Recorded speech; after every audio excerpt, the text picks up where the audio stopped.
I was told yesterday to come for a coffee.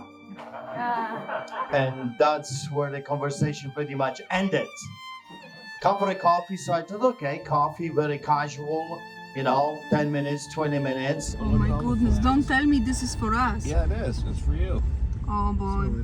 I did not expect this, so from the bottom of my heart, thank you so much. Thank you for coming. Thank you for coming. Thank you for caring. Because in the end of the day, one man cannot do it. One family cannot do it. Without you, we cannot do this. To plow this field, it's a big field, we need everyone. And everyone is as important and everyone is as needed as I would call it, the big mouth. We've lost every sphere of influence. The justice system is no longer justice. It's just a system. And the moment you get into that system, it's over. If it was not for the people like you, if it was not for the crowdfunding, I would be done and finished. This is a law firm. We paid millions of dollars in legal fees already. Just this past 3 years, we spent over $1 million to fight the hyenas. This is a war to the death. And those people don't care about you. They want to finish you off. Are you going to let them? Or are you going to be like us and my family in our church? You will stand up like us and say, not an inch, not anymore. Yes. It's quite interesting that God is using our natural abilities, and I always had a big mouth since I was a kid and since I remember. And some time ago, I was doing lots of interviews, lots of shows, lots of things were going on. I was facing 12 years of imprisonment for my participation in a truck convoy for my sermons. And my mom was watching some of the interviews, and I called her and she says, well, I see you're very active. You're all over the place and you're talking. And I said, yes, Mom, I am. And she says, well, you're still yapping. And I say, yes, I am. Well, you're pretty good at it, so keep yapping. So, I mean, as a good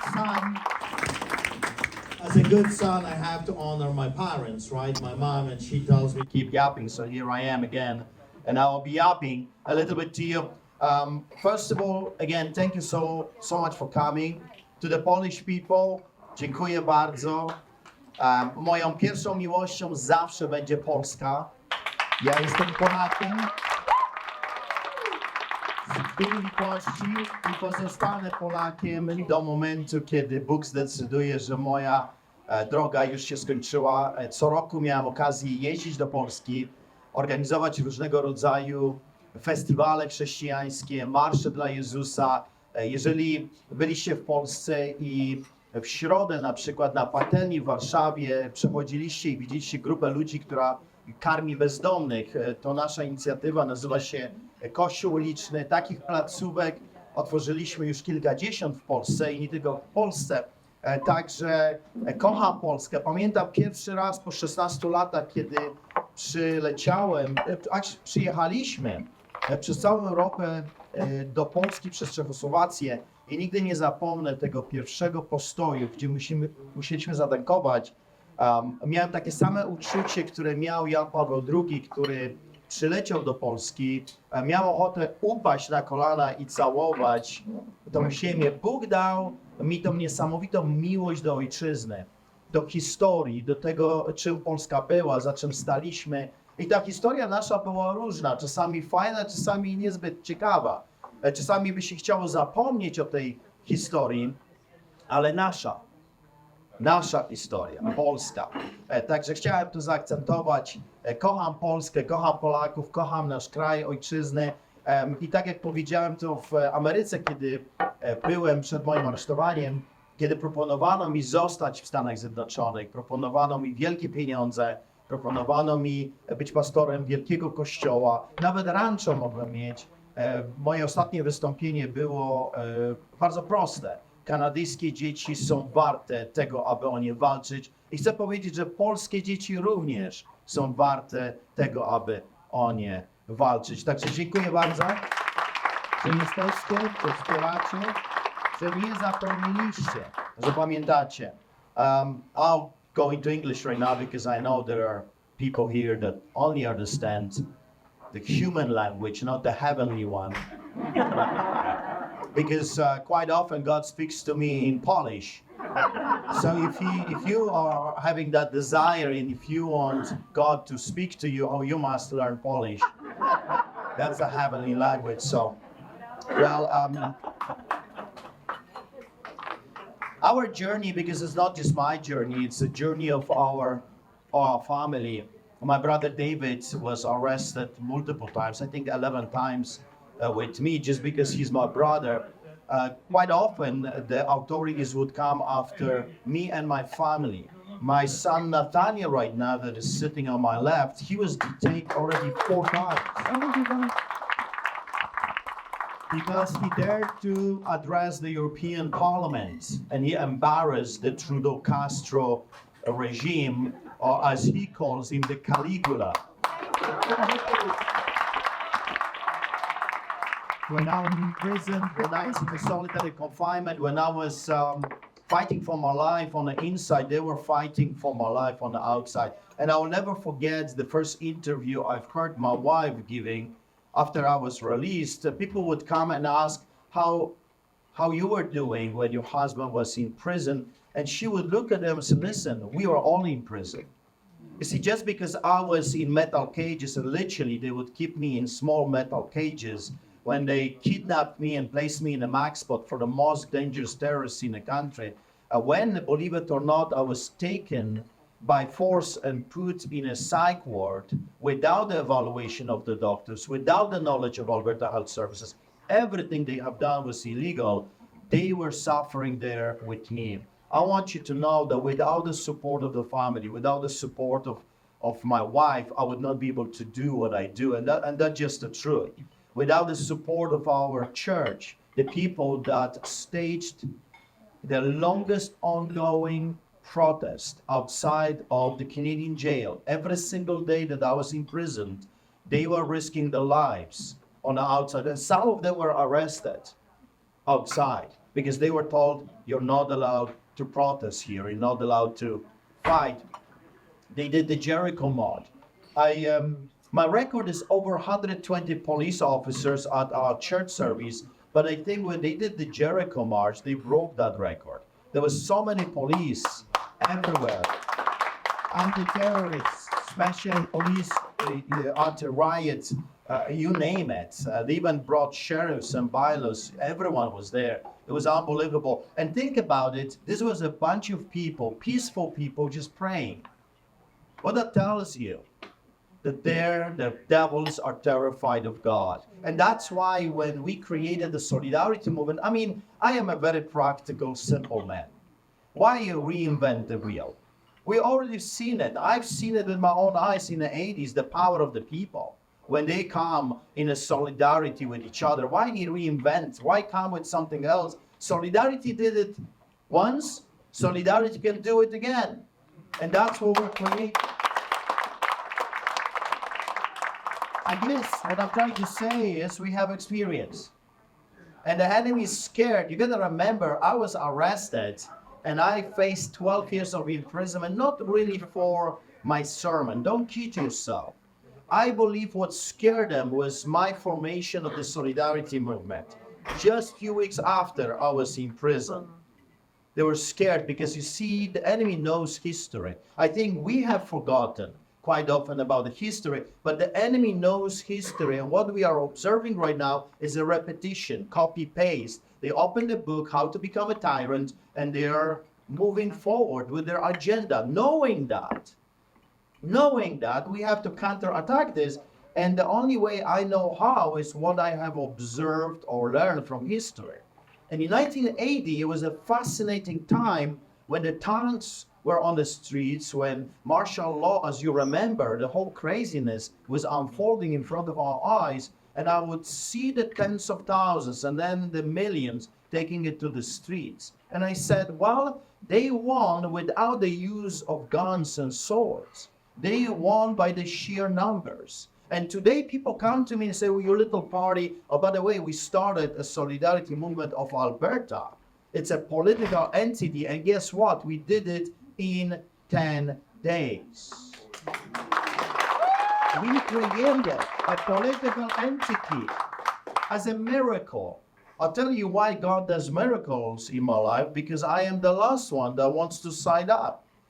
Because I know when you put your name on the paper, it's a commitment and it will cost you. I think as a Christians, we have forgotten that it cost the Father the life of his Son. It cost the Son his own life, his own blood. And we as Christians, we have forgotten that we must also participate in that price. It will cost us. There is a price attached to being a Christian. Christians are the most hated people around the world. Why? We are not violent. We are just speaking the truth. In the Bible, it says that the truth will set the captives free. It's all about the truth. They were scared of the truth. And some of you remember that in 1980, we had over 1 million Solidarity people, members. The communist government outlawed Solidarity movement, and they grew within the next 2 years, if you remember, to 3 million. And then in 1989, we took down the Berlin Wall and the Iron Curtain. What it was done before, it can be done again. And that's why I was more and more looking at history. Okay, how did they do it? What they used? What was their language? It's all about language. We are in this together, we are being told, right? While they are becoming billionaires and we are becoming slaves. We are in this together, we are being told, while they are saying you will own nothing and you will be happy. And at the same time, they fly in their private jets to Davos, eating the most expensive Japanese steaks and driving their SUVs. I say to them that if owning nothing makes you happy, well then give me your jets. Give me your land. Bill Gates is the #1, the biggest landowner in the United States of America. So you gotta pay attention what they're saying to you. What they're saying to you is not what they're practicing. They are liars. I call them monsters. And of course, if you remember, I started to call them Nazis. Why? I was highly criticized at that time from the Canadians. How dare you? Those nice officers that said good morning to you and you calling them Nazis. You see, because I am a scholar of history, I teach history. And the same way they're doing right now, it was done in the early 30s and in the mid 30s during the Nazi era. You gotta remember that Adolf Hitler became a chancellor of Germany by a democratic vote. He was democratically elected to be the leader of the German people. They actually loved him at the very beginning. He had answers. He talked the talk, just like our politicians right now. If you for a second think that the politician will get you out of this trouble, then you're either delusional or stupid. No politicians will be able to get you out of this trouble. We must rise up and get ourselves out of the trouble. I would suggest to you that if you know a professional politician, ditch him out unless he marched with us in the past 3 years, unless he showed up and bled with us and was freezing to death with us. If he was not there, if she was not there, you have your answer. You have your answer. They don't care if you live or die. They don't care about your children. They don't care about your future.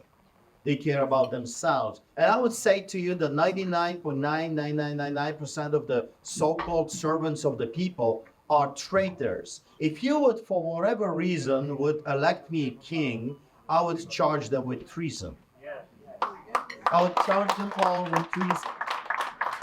So, going back to the story, I was arrested 16 times, over 340 citations, 120 court cases. It cost us millions of dollars. We lost our properties. We were a very successful businessman before. And all of that went, and we had to fight the beast. And it's true, we fought the biggest guns that there are in this country. Minister of Justice, Premier, Prime Minister, you name it. Sometimes we had more lawyers fighting us than the people in the audience. It was a gong show. And that was going on for a very, very long time. But you know what that did to me and my family? That trained us. That enabled us to see that you can actually win against the beast. This is truly the story of David and Goliath. And I'm telling you, if you don't know the story, David wins. David wins. Here was David. I was sharing today with our friends that I always thought that my accent, my Polish accent, is my biggest problem. That English is my second language, so of course the people will be choosing someone that is fluent in English and was born here. But you see, David was a nobody in the eyes of the nation. Yes. He was just a shepherd, probably smelling like a sheep and a goat. We love sheep. I just don't become one. Because we really like lamb, and you might end up on our grill. And I'm on a special diet right now. I'm on hyena diet. I have been eating them every day. That's why I love to talk to the people, asking them help. I can't eat them all. Come on, I'm getting bigger and bigger. I desperately need help, and I need some other diet too. Maybe some vultures for a change. There's plenty of them in the parliament. Or monkeys. Remember when the monkey business came, the monkeypox? I said to everyone, I was like laughing and yelling wherever I showed up. I told you this is a monkey business. Didn't I tell you from the very beginning this is a monkey business? Look, monkeypox is here. It proves I was right. And they look at me like, and by the way, if you're looking for monkeys, you don't have to go very far. Just go to your local city hall. Or go to your legislature, go to a parliament. You will see a lot of monkeys swinging back and forth. What we need is a total reformation. This is what people do not understand. We need a reformation of the entire system. Every mountain of influence has been stolen from us. I don't care what you're going to throw at me, it has been taken hostage. Educational system. They're not educating, they're indoctrinating. I mean, we Polish people know, I grew up in a nation that was not teaching us, it was indoctrinating us. I still remember that I was told that Stalin was the greatest man ever lived. I was told to say Dzieduszka Stalin, as you remember, Grandpa Stalin, because he was the savior of Europe. Nothing is new. The same tactics that were applied on us are being applied on us again, and our children in our schools. If you're talking about banking system, bankers used to be the most respected people in the community. Now they're robbers, they're thieves, they're stealing our homes, our businesses. If we were talking about the judge was the best of the best from the community, because to judge another human being, you have to be almost holy. Police officers, I remember when I saw them many years ago, I was glad that there is a police officer. We call them the peace officers, the peace agents. Now when I see a police officer, I'm thinking, okay, handcuffs, tickets, arrests, what they're cooking right now. It's a tragedy what they have done to us. If you're looking at the politicians, you know what the minister means? It means servant. You know what the prime minister means? It means the first servant. What it means is that when you're a politician, you want to serve the community. You want to serve the people. That's why we were supposed to go into politics, because we just wanted to serve our communities. And look at us today. They're not serving us. They're serving their own bellies. They're greedy dogs. We just passed by Ford's business, the stupid arrow thing. And by the way, when they put the arrows that way, I would go the opposite way. Not because I wanted to be overly rebellious, but I know you stupid people. I'm not going to follow your stupid arrows because you tell me so. You know, they tell us to follow the science. Well, I do. I do. I hang around with some of the most brilliant minds on earth, biologists, scientists, biologists, real doctors. And by the way, that person that was born in Hong Kong as a man and now is dressed as a woman and calls herself Teresa Tom, that's not a doctor. That's a psychopath. That's a messed up individual. And through this, if that man would be serving me, I'll probably pass. Who knows what this person would put into my water? Those people are not capable of any reason or anything that is good because they're messed up in the head. We used to help those people. We used to help them to see the light, to see the truth. But anyway, as we were passing here for the business, do you know that there is something in Canada that is collusion, that is conflict of interest? You cannot benefit out of the misery of your people if you are a politician. You want to be a crooked businessman or you want to be a greedy businessman, that's fine, that's your right. But when you're in the political realm, you cannot milk your people using crisis that you've created. That's criminal. Those people should be charged not just with treason, but everything they have should be confiscated.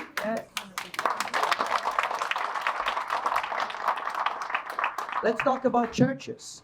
And I'm a pastor, and I said that to my people when they elected me to be the leader of the political party. I told them from the very beginning, listen, I am a pastor first. I have no intention of leaving the people behind. I have no intention of stopping because I understand, just like the solidarity in Poland understood that without God we cannot win this. That's why in the hoodies that we have and the t-shirts we have in the front solidarity, but in the back it says, with God we win.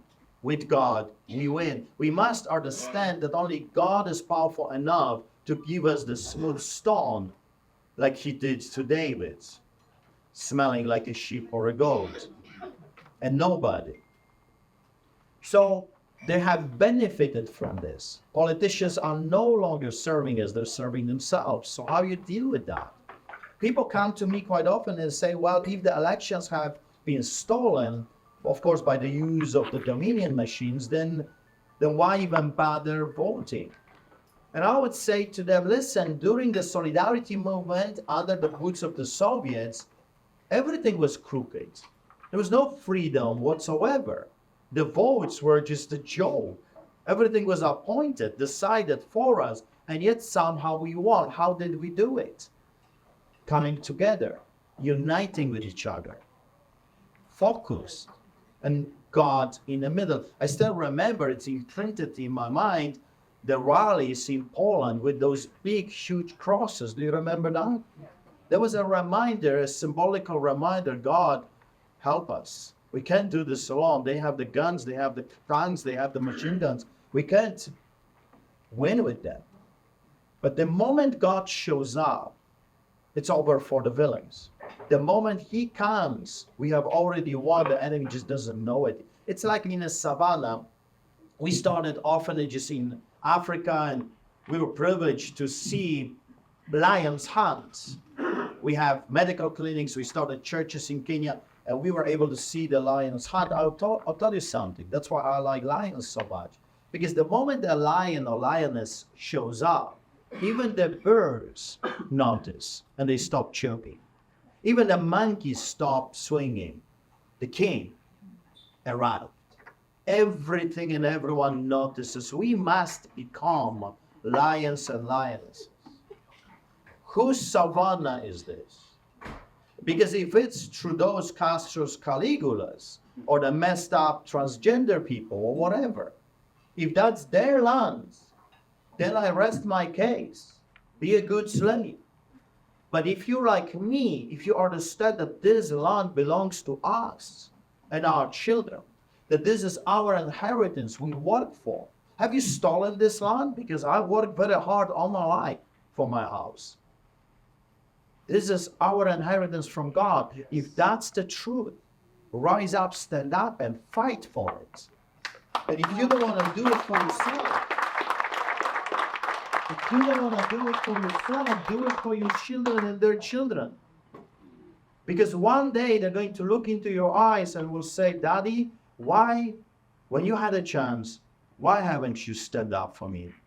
Mom, why? I know there was an opportunity for you to rise up. There were no concentration camps yet, and you didn't do it because you were afraid of losing a pension.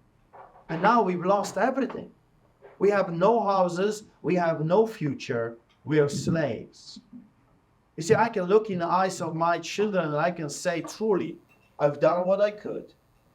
Maybe it was not good enough, but I've done what I could. I went to prison for Canadians. I suffered for Canadians. I paid the price. And here we are today. Here we are today with an opportunity, just like we had in the 80s. An opportunity, a window of opportunity in this historical moment, and we can do the right thing, but it will require all of us. I vow never ever to vote for the Conservative Party. Why? Because they did this to us. Why would you vote for a rapist so he can rape you again? Is this a Stockholm syndrome we're dealing with? Why Ford won the election? Because you got scared of another rapist? To me, I don't care how small it is. A rapist is a rapist, and I don't like being raped. Maybe you're different. That's up to you. I like to keep myself secured from behind, just in case. You know, I am using unconventional words. That's why I call them Nazis. That's why I call them names. I'm using it purposely. And I know it robs not so much Polish ears, but it robs Canadian ears in a very bad way. I was even told, please don't use the word rapist. So how should I call them? A logger? Like, people, what's wrong with you? A bandit is a bandit because he robs. A thief is a thief because he steals from you. We must give ourselves a shake, a good one. And if you have a problem with that, come to me, I'll slap you gladly. I'm off probation now. I'm gladly done to get you out of this, beauty sleep situation. We've lost every sphere of influence. The justice system is no longer justice. It's just a system. And the moment you get into that system, it's over. If it was not for the people like you, if it was not for the crowdfunding, I would be done and finished. This is a law firm. We paid millions of dollars in legal fees already. Just this past 3 years, we spent over $1 million to fight the hyenas. This is a war to the death. And those people don't care about you. They want to finish you off. Are you going to let them? Or are you going to be like us and my family in our church? You will stand up like us and say, not an inch, not anymore. Yes. In the Bible it says that one of the number one sins is cowardice. You know that the Bible says that cowardly will not inherit the kingdom of God. Sometimes we look at the bad guys and horrible things that have done horrible deeds and we say they are the bad guys. But when you're a coward, when you know that you're required to do something good, but you're not doing it because you don't want to lose a job, it's a sin to you. The German people in the early 30s did that. I remember the stories with the Jewish people. Well, we didn't thought it's going to be that bad. I'm telling you, history is screaming from the past and is yelling to you and me today, it's going to be bad just like it was before. This is a repetition of history. Let's not make the same mistakes. I vowed never to vote for the Conservative Party because it was them that locked me in a solitary confinement. It was them that destroyed my friends' businesses. It was them that we have the biggest suicidal rate ever registered in the history of our beloved Canada. It's them in Alberta that denied the transplant to a woman. And she died because she would not take the job. This is criminal enterprise. If you know what I know, if I would start telling you what I know about those politicians, you know, your next hero. Are you ready for that? That's why they hate me, because I'm not afraid of them. Are you ready for the next hero, the next savior of Canada, Pierre Poilievre? That's your new savior. It's already appointed. Don't kid yourself. There's no election. If you think you will have a say in the next election, come on, slap him. As a hobby. There will be no election. Or you will go and you cast your vote, you will go to the, to the whole thing, and you will snap a picture maybe. I voted for the good guy. He has already been chosen by the globalists. He already went to China. And he has done stuff in China that they have on him. He's going to be a next puppet. You see, this is a cycle in the political realm. Conservatives are ruling for 10 years, 12 years, 15 years, and then the liberals for 10, 15 years, and then a little bit NDP in a mix, and then you go back to the cycle. So now the pendulum is swinging towards conservatives. You got to understand the cycle of politics. We have been raped by the liberals, now we want to be raped by the conservatives. It's a different flavor, I guess. But the double is the same. Where was Pierre Poilievre? And I don't want to talk about hyenas, but anyway, I just want to tell you, where was he when we were marching on the streets of our cities, bleeding? Where was he when the drug movement came, the greatest Canadian awakening, the greatest Canadian uprising, civil rights movement in the history of our country? Where was he? Excuse me, where was he hiding? Under which rock? Schwab's rock? Gates' rock? Our hero that we have right now, Danielle Smith, she backpedaled on every promise. We voted for her because she said she's going to bring amnesty bill. She says that unvaccinated people are the most discriminated people she has ever seen in history. And then the moment she says something and does something, she backpedals. Oh, no, I'm not doing amnesty. I'm not bringing provincial police. I'm not using sovereignty act. I'm not doing this. I'm not doing that, because they're playing the same game.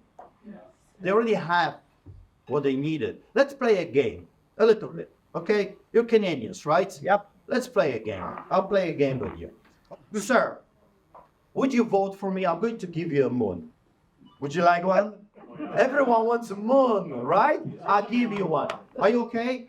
Are you okay? I promise you, in front of witness, I'm going to give you a moon. Would you like to be a billionaire? Just say yes. I'm going to give it. Like, not now, after you elect me, but I'm going to give you $1 billion. What would you like? Just tell me, what would you like? Would you like This stuff. Disneyland? It's like that? You like this thing? Okay, I'm going to give you a prince on the shining, with the shiny armor on the white horse. What would you like? Just tell me what you want me to say. And I'm going to give it to you, because the moment I'm elected, I'm not going to keep my word because I don't have to. Because it doesn't matter then, because I already have what I wanted, and there is nothing you can do about it. That's the game we have been playing, and you know what? I am guilty as charged. I helped elect some of those people. I know Jason Kenney, I know Stephen Harper, I know those people. I know Danielle Smith. We were in the same party years ago when she crossed the floor and killed our party, because she was promised she will be the deputy premier. I know them. I know how they think. I hang around with politicians all my life. They're pathological liars. The only thing they care about is the stinky chair and the pension that they're going to get in the end. So knowing all of that and observing this sphere of political realm, I came to one conclusion. We must ditch them, all of them, and create new parties. New people, completely new people. People that have been proven through the fire, through the difficulties, through the blood, that marched with us and were arrested or ticketed. What about Maxime Bernier? Paid the price, like Maxime Bernier. There is a lot of things being said about Maxime. I know him for many years, and I'm telling you, I did not like him. He was not a good man when he was in the parliament, but I see him changing. I see him different. I see that for the past 3.5 years, he was willing to lose it all. He was willing to pay the price. He's good enough for me. See, when I vote, when I go and vote, I'm not looking for Jesus. I'm not voting for a holy man. I'm voting for a man just like me, for just a man, for a politician that will keep his word. And I think Maxime will keep his word. I think he will keep his promises. Even though he messed up his life before, I think he's becoming better. You've got Derek Sloan here. I know him, I know his family, a beautiful family. We may disagree on theology sometimes, but he wants to do what's good as a politician. You see, I'm not voting for a pope or a bishop or a priest. I'm looking for a man that will represent me and my family. We must stop doing the revolving door. We must stop doing the insanity. So let me ask you this question. Are we truly schizophrenic? We have been doing this for such a long time, and we have been voting for the same people because now they promise that they will not be pathological liars. I promise you, I've been lying to you for 30 years, but now I'm not going to lie to you. Believe me. Believe I'm changed. I'm a different man. And we fall for that every single time. So knowing all of this, we must change. Enough of the revolving door. Enough of voting for the same parties and the same people. Let's start with you. I want to vote for a neighbor. You know why I want to vote for my neighbor? Because he is suffering just like me. He understands what I'm going through because he's in the same boat as me. He's in the same situation. He lost his job. He lost everything through the lie. We must vote for normal people, not professional politicians. So I was arrested in Coutts for my participation in the convoy. We started with literally 6-7 people. I have been very active always because God has given me eyes to see, and I knew they're cooking something. And they're horrible cooks, by the way. So they were cooking something, and I decided, okay, we need to counterattack that. And the only way peacefully I know how to do that is to do rallies and protests. So we did a big rally, 6 people showed up. And I said, we're doomed. But we kept doing it every week faithfully for years. Remember the Yellow Vest movement, the Unite the People movement? I was all there because at least to me, they were there as well. And then it started to grow, 100 people. I remember when we had 20 people, I thought it's like we're in heaven, it's a revival now. And then we had 30, 40, 50, 1,000, 5,000, 10,000, 15,000, 20,000 people. I'm telling you, give me Canadians and I will give you liberty. Give me enough Ontarians. I don't know if that's the proper way to say it. Perfect. Give me enough you and I will give you liberty. It's so easy. It's actually not a complicated process if you have the right people. When you have the right people, the checks and balances kick in, accountability kicks in. Then we start enacting laws that will protect the people. So the next turnaround, it will be harder for them to pull this fast one on us. It's a way to do it. We can do it, but we need enough support and enough the people. Enough people willing to pay the price, willing to show up. So when we had 20,000 people marching, we created a solidarity movement to scare them. The convoy kicks in, and I got a phone call. I wanted to come. I had a big rigs coming to pick me up. Come, we pay for everything. Just come to Ottawa. And I'm telling you, my wife can testify. I'm like a caged lion. You don't have to invite me twice. I'm going back and forth in our living room. And I said to her like a 5-year-old kid, I want to go. I want to go. I really want to go. That's where the action is. That's where history is being made. I just want to go. Can I go? Please? I want to go. But thank God for women. They're all so much wiser than us. And like my wife says, lions are lazy. It's all the lionesses that do the hunting. And I said, I a little bit disagree with that. But she has a point. So she says to me, okay, fine, go. And then who is going to lead the people here? Who is going to stand behind? We have 50, 20,000 people. We have rallies all over Alberta. Who is going to be with the people here if all of you go to Ottawa? And I said, that makes sense. Someone has to stay behind. Someone has to make sure that they have the funding, that they have the backing, they have the moral as well. So I decided to stay, but I didn't know that even though I don't own a rig, I don't own a big truck, I would be the first trucker to be arrested. Like, if I knew that, maybe I would not listen to her and go to Ottawa. Probably I would be a lot safer. So what happened here was the truckers called me at the very beginning from Vancouver, and they said, we're coming from Vancouver, we're coming from Saskatchewan, we're coming from Manitoba, and we're going to see you in Calgary. Can you? And here is the beauty about the story. They said, would you conduct a series of church services for the truckers and the farmers to cheer us up and pray for us? So that's what we did in Calgary. They showed up. My wife organized an entire kitchen for them. We fed the truckers. We fed the people. It was so beautiful. It was absolutely amazing. The love, the solidarity. I've never seen something like this in the Canadian soil. I remember in Poland, but not here, never. I loved it. We did a service in the evening. We did the service in the morning. Up they went to Ottawa, and we continued doing the rallies here and getting the support. As you know, we raised over $20 million for the truckers. And they stole the money. And they stole the money because they're thieves, I told you. How you call a thief? How you call a person that steals? Thief, right? Did I rob Canadians in the by the way? So what happened was that Coutts and Milk River, are you familiar with Milk River and Coutts? Coutts is a point of entry between Alberta and Montana. And they call me and say, Pastor, they have guns, machine guns pointed at our children. Our children are playing hockey, street hockey, and those guys are flexing their muscles. And it was very depressing.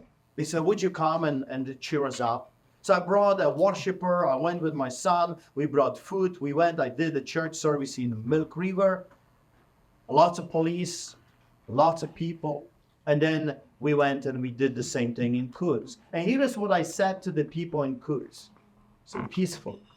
This is a peaceful uprising. Do it the solidarity style. But do it. Do it for the sake of the children. And apparently it was a good speech. I don't know, I don't like it. But apparently it was a good speech that scared the government so much that a few days later, stepping out of the house, I was arrested El Chapo style. Al Capone. They closed the entire street. There was anti-terrorists. There was RCMP. There was undercover police. There was uniformed police. There was special team from anti-terrorists, the SWAT with cameras. It was a gong show. It was unbelievable. And by the way, you remember, I don't have to tell you, but Canadians, I have to keep repeating this, what Gestapo means. Because they think, oh, it's like very bad word. No, actually it means political police. What do we have right now if not political police? Monitoring what you say, how you say it, with whom you're saying it. Why do you think they outlawed meetings like this? Because they learned from the solidarity movement. That it was in the churches, in the town halls, in the restaurants that we grew in power. They learned from history. I could take all of you to IKEA. It would be perfectly legal. But I could not have a brother for a coffee in my home. Seriously? So we had people every day in our home. When they outlawed Christmas, do you remember that? Yeah. When they outlawed Christmas, I did a big dinner. We invited friends, the whole family, and I sent them a picture and said, come and get me. I went on television and I said, oh, you what? Do you think you're a Grinch or something? You're canceling Christmas? You can't cancel God. Are you insane? So I invited people to the biggest Christmas celebration in the country. Thousands of people showed up. We had AAA sticks, which, by the way, are the best in the world. It's Alberta. And we had gifts for the homeless. And we had 120 police officers, anti-terrorists, chief of police, special, some crazy people, Gestapo. Everyone showed up. And we did, apparently, according to them, we did the unthinkable. I was told that because of me, the entire city is going to collapse. I was told that I am a grandma killer, and everyone was good as that because I did the unthinkable. Are you ready what I did? I hired carolers. Because during that time, singing was prohibited by law. We had a great time.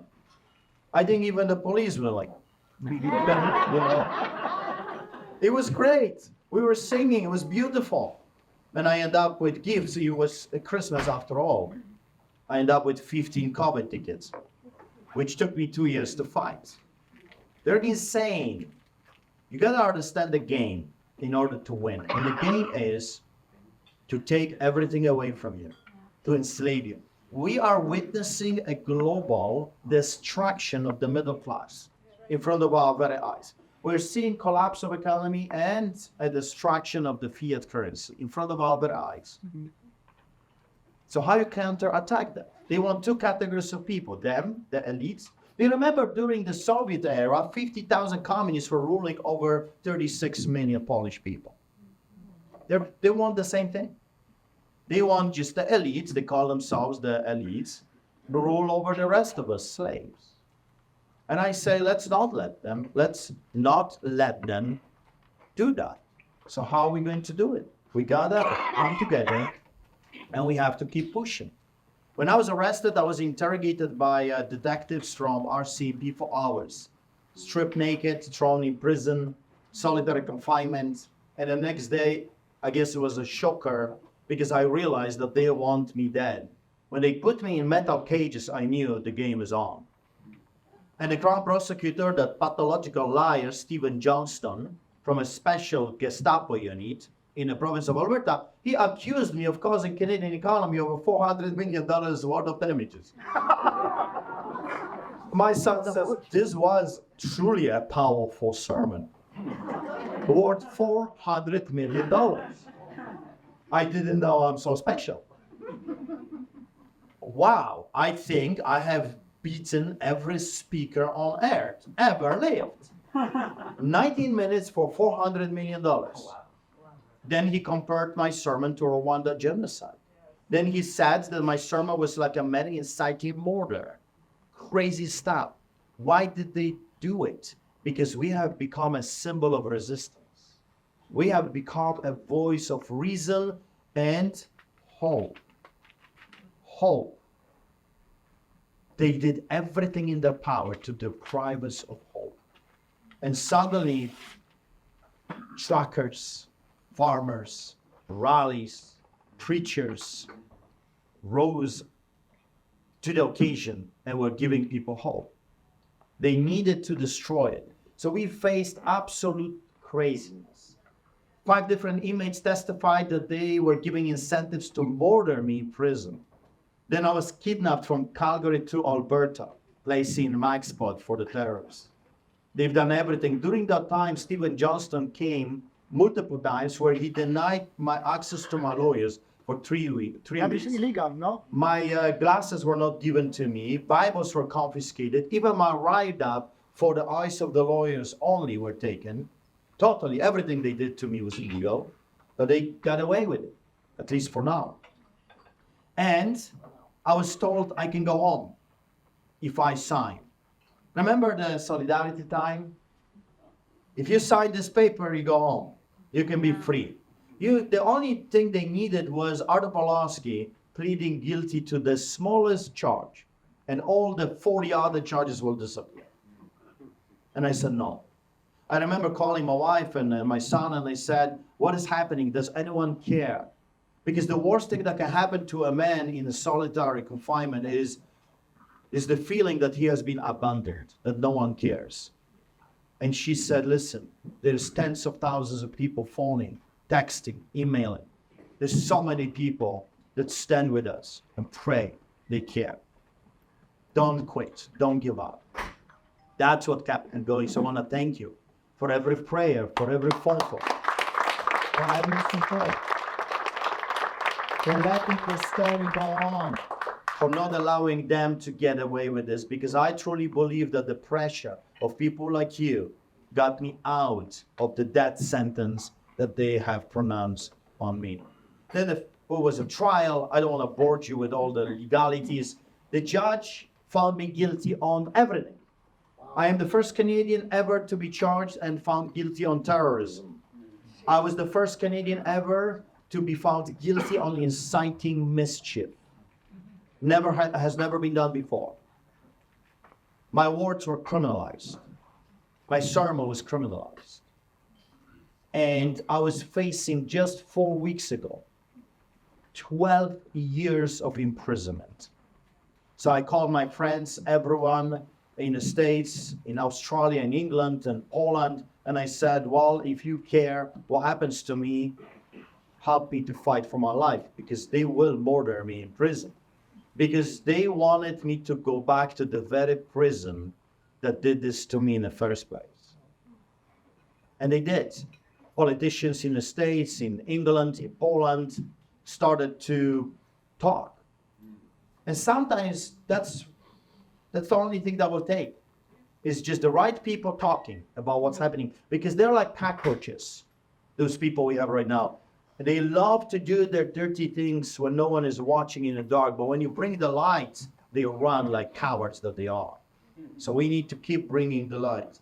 Eventually, the pressure was so big that the judge stops the proceedings. He walks out of the room and he said, I have to discuss this with others. Yeah. This was the first time I'm a little bit a career criminal right now.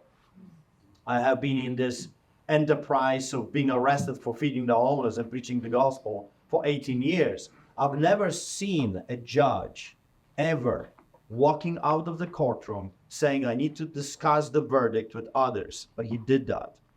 Gordon Krinky walked out of the court and he came back and pretty much said, time served. And I walked out of the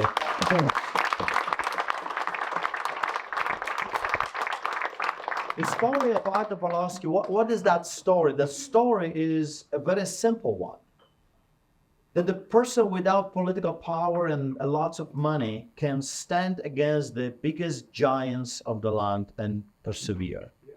They prevail. Yes. That's the story. That's a simple story. And I believe that God has given me that victory over victory. I was charged over 340 times. And I have not lost one fight. Even. And the lower judges would pronounce a sentence, we would appeal it to the bigger courts, and we would win. And during the COVID, I don't know if you know, we have won the biggest COVID case in appeal during that time. And we are already appealing this one. And I know that we're going to win. Because God has called us to win. And what we're doing right now, just before I came to the conference, I met with our new legal team that I hired extra to sue the government. I'm going after the police. I'm going after the government.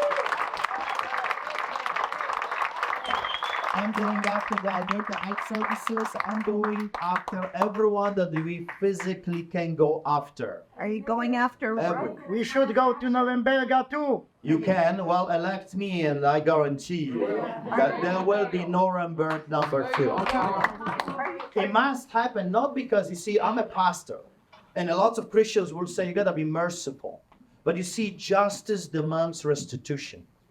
You must charge the villains. If you caught a rapist raping, he must pay. This is not vengeance, this is justice. We must demand justice to come back to our country.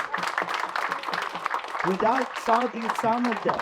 And don't kid yourself, Danielle Smith is not going to go after the villains because that's her government. Pierre Poilievre is not going to go after the conservatives here because that's his base. Maxime Bernier.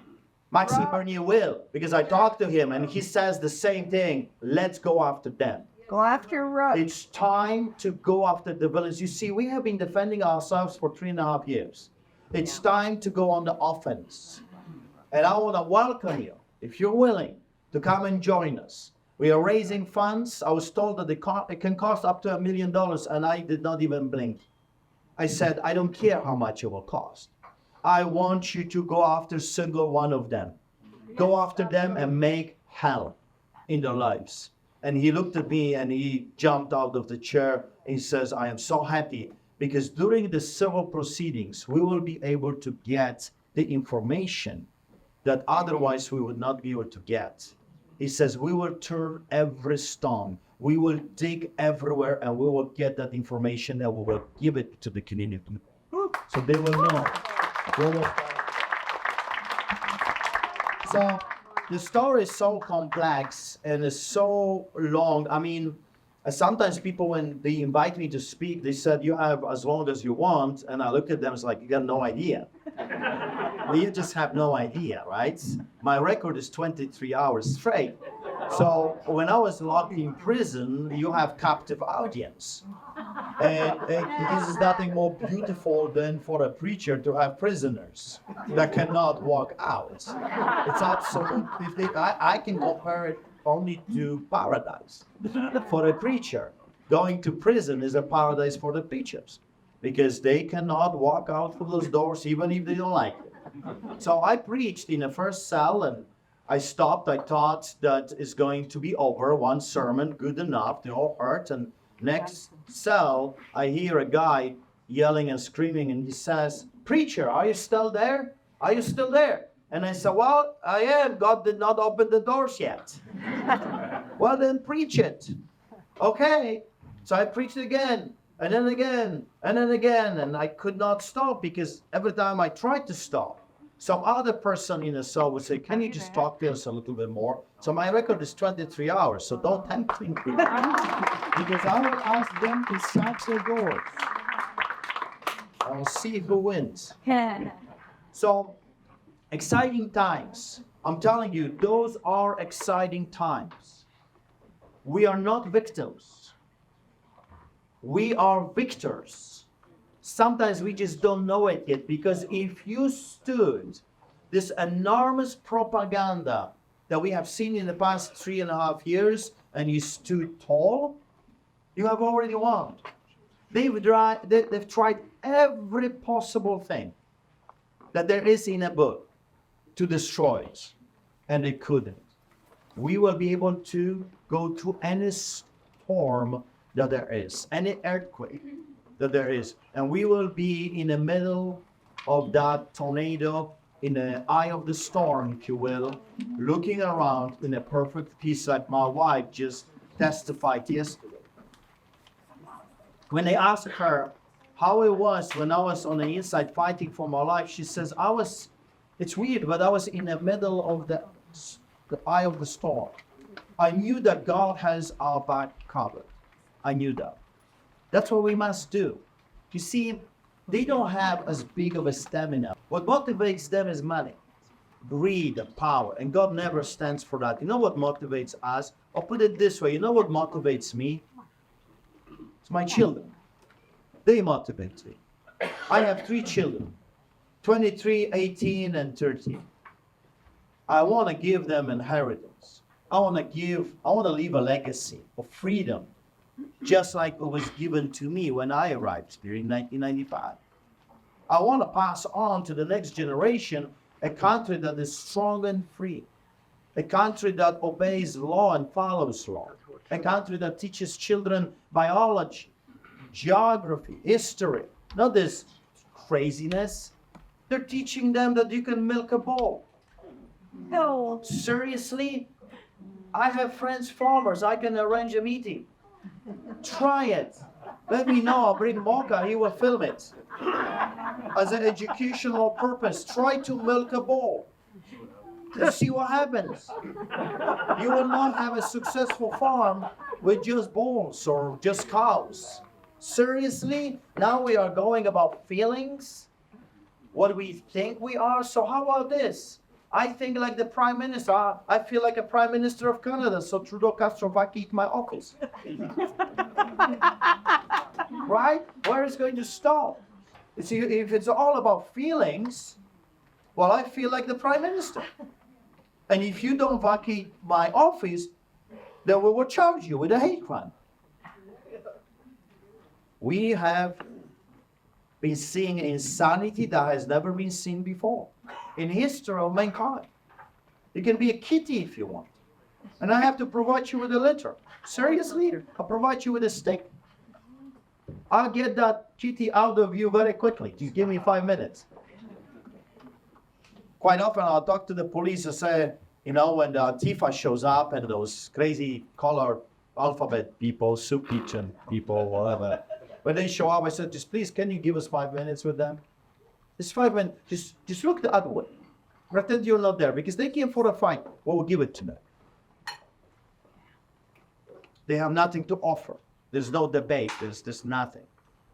So I was asked to answer some questions. There are some questions, I hope they're tough. You know, don't ask me easy questions. Ask me serious questions, tough questions. Because these days, when you ask a politician a question, and it's a very simple one, is this a Canadian flag? Yep. They will take you to China, Africa, South America.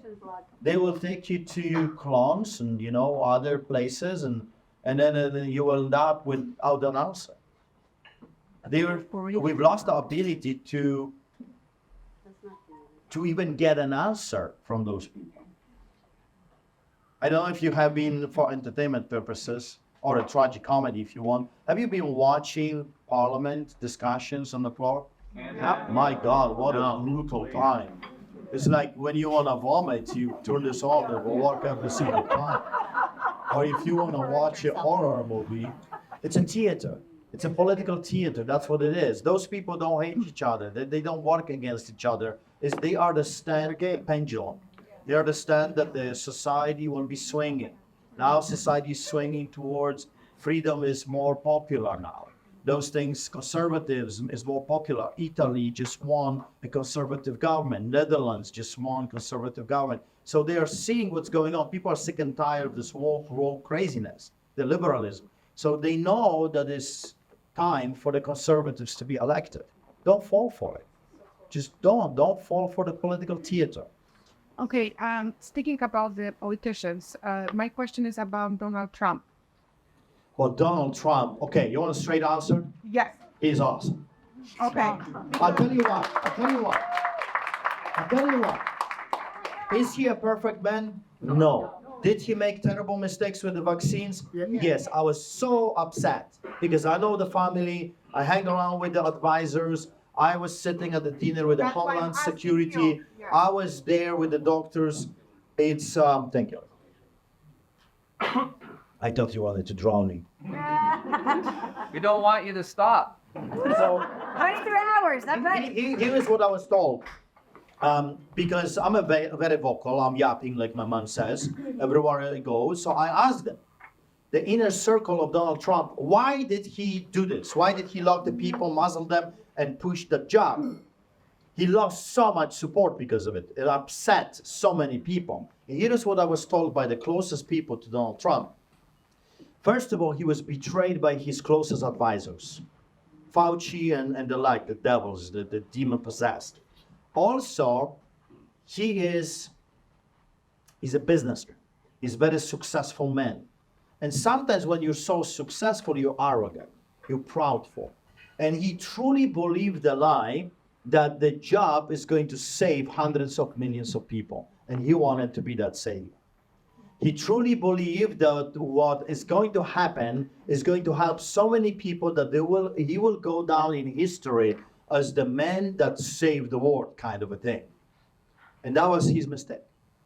He believed the lies, and now, last time I talked to them, I said, okay, now he understands the mistakes he has done, why he's not coming publicly and telling people this. That was 2 years ago. And here's what I was told. If he does this, it's a political assassination, and he will never walk out of the court for the rest of his life. They'll be suing him forever and ever and ever.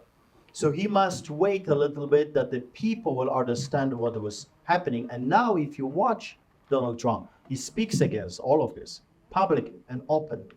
So he came full circle. He is a fascinating man because he is a doer, not a talker. He will talk, but he will do. He prefers to do things. He is a man that makes deals. He's a deal maker. He's a businessman. That's why he was such a good president. I would say he was one of the best, if not the best, president of the United States of America. For a number of reasons. Because he did what he said he's going to do. He restored the economy. He built wall. He protected the sovereign nation of the United States. He also is the first one, or pretty much one of the few ever, that had no wars. He stopped wars. He is the guy that makes a deal even with his enemies. North Korea is a perfect example. He is a fascinating human being, but I'll tell you how I know he is the right man for the job, because I hang around with his family. His kids are absolutely amazing. Those are the real patriots, lovers of United States. They're willing to die for their country, which is so beautiful, because our politicians are willing to kill, but he is willing to fight and die, if needs be, for this country. He had so many assassination attempts. This man doesn't need to be the president. You see, you can accuse him before that he did it for his ego, that he ran for the office only to be the top dog. But he already achieved that. He doesn't need to. He's not doing this for the money. He's not doing for ego, because he already has all of those things. He lost $300 million because of the run. He's doing this because I truly believe that he loves America. He loves the people. He loves the idea of the American dream, and he wants to give it to others. And when I listen to Eric Trump or Junior, and I see their wives, it's like absolutely fascinating, amazing. They truly, as a family, understand the concept of patriotism, which we Canadians are missing. When I drive around and I attend those rallies or those meetings, those conferences, America is the number one. The America flag, the national anthem. You know what I observed in America with those people? I'm standing there, I'm a foreigner, I'm not an American. I adopted myself, and I told them, I don't care if you like me or not, I'm adopting myself. You don't have to adopt me, I'm adopting myself. And look at me like, okay. When we were singing national anthem, so you stand over there, and their national anthem. And I would sometimes turn to my right or to the left, and I started to see something I have never seen in Canada. Tears. Tears coming to those people's cheeks. When they sing, I am an American, or their national anthem, they're crying. They will put their hands on their hearts, and it's like, this is the most beautiful thing I've ever seen. They love their country. What's wrong with us? Why can't we love our beloved Canada the way they love America? Why we walked away from this beautiful patriotism into somehow hating our land? I love Canada. I love Poland. That's where I was born. I spent 17 years in my beloved Poland. It's my country. Poland is mine, even if Poland doesn't want me. Canada is also mine. God gave me a love for this land. Here is my home. My 3 children were born here. And my children are worth fighting for, and your children are worth fighting for. So I stand with Donald Trump, even though I sometimes don't understand the reasoning. But I know that he has been chosen for such a time as this by God himself. I truly believe that. Because you have to have a special character of a man to be able to withstand non-stop ongoing attack. I believe that if they would dare to steal this election, you're going to have civil war in the United States, and I don't think this is going to happen. I think Donald Trump is going to win.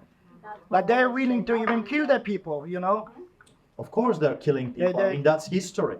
The Democrats all the time do this kind of nonsense. They're killing people in Canada.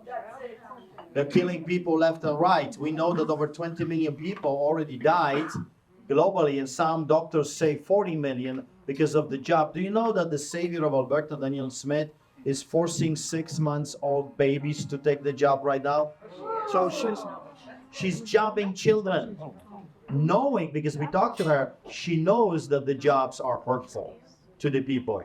And they She came, knows that people are they came dying. with another vaccination from today.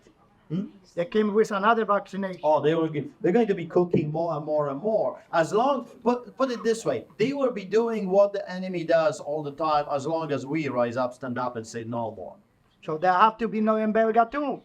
Yeah. I'd like to know in all your court cases that you're not the ones that have passed, but the ones coming up, the ones that where you're going to be suing the government and all the individuals. Is Justice Rook among them? Well, we're thinking about going after the justice system. It's a little bit complicated. It's not just John Rook the Crook, as I call him. Yeah.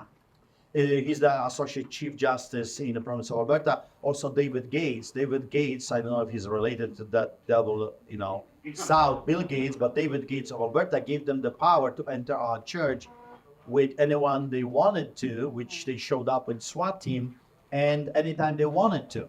But there's also Adam Germain, the very judge that gave me the compel order. Remember? This was the first time in the history of Canada where the judge was ordering another human being to repeat or parrot a government-approved script. And I will never forget that because we had a rally, Rebel News was there, and I looked at Adam's face and I said, that's it, I'm going to prison. There's no way out of it. You telling a preacher to lie to the people? I can't. I'm doomed. I'm finished. It's over. So I grabbed the microphone just like this one and I said to the judge, Judge, I hope you're listening to this because I'll never ever obey your order. So if you want to take and bring your sheriffs, here I am. My brother David grabs a microphone, and he's my brother David. And I don't know if you know what I mean, but he is my brother David. He grabs a phone and he says, Judge, I hope you're listening to me. Well, here's my answer. You can shove it when the sun doesn't shine. I will never obey your order. I look at him and said, you just finished us off. I did pastor's way, you did Polish way. We're done. We're done, But they did not arrest us that day. They arrested us later on. But we stood tall. Do you know that I have never, ever, not even for 1 second, obeyed those orders? Never. I was risking to back the court, but I said, if a pastor will be forced to lie to the people, it's over. It's completely over. We've lost our nation completely. So, no, I didn't. My brother David did not, and we won in the court of appeal, and we were vindicated 100%, and the judges said that all of our arrests were illegal. We're going after them. If it comes to legality and how they're going to do it, I don't know, because they know how. The problem we are facing with the judges, they have immunity. Politicians have immunity. So they pretty much can get away with the murder, so to speak. That's why we need to elect a new set of politicians so we can bring accountability, checks and balances, and take the immunity away from the politicians and the judges. And by the way, the judges should not be elected by the politicians. The judges should be elected by the people, not appointed by the politicians.